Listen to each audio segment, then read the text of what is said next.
উপরওয়ালার কিছু করার নাই। আপনি কি আপনার কি হয় গো? ওখানে না পেয়ে উনি পুষেছে আর আপনার আপনার আমরা আমরা আমরা আমরা মানে আমরা পক্ষ আর কি বুঝতে পারছি। আমরা সবাই আত্মীয় ছেলের মা কি মা? মা এই ওই কার মা কি?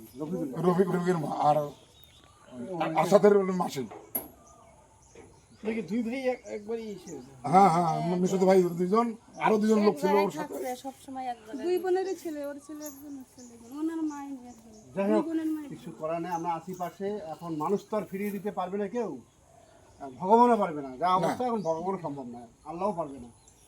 তো যাই হোক আমরা মানুষ হিসেবে মানুষের পাশে থাকাটাই আমাদের কর্তব্য, দায়িত্ববোধ। আমরা সমবেদনা আছি আপনাদের সাথে। সত্যিকারের খুব খারাপ ঘটনা, এটা আমার পরিবারে হলেও একই অবস্থায় হতাম আমরাও, কিন্তু কিছু করার নাই। এটা সবই ওই উপর আল্লাহর উপরেই ছেড়ে দিতে হয়।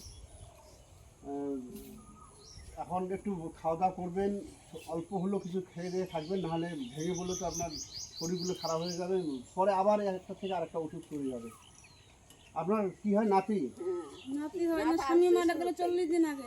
স্বামীও মারা গেছে 40 দিন আগে। 39 দিন যেদিন যায় ওদিন নাতি মারা গেল। 39 দিন আমার দাদা বিজনা মারা যাওয়ার 39 দিন যেদিন হইলো শুক্রবার, সেদিনকে এই নাতি দুটা মারা গেল। না ছেলেও নাই। আর আমার এই বোধের ছেলে নেই। আপনার কয় ছেলে? এক ছেলে এক মেয়ে। এই ছেলে ওই ওইটাই যেটা ডেড হইলো। ছেলে আমার আর এই একটা মেয়ে। বিয়ে দিচ্ছি, ছেলের বয়স হলো।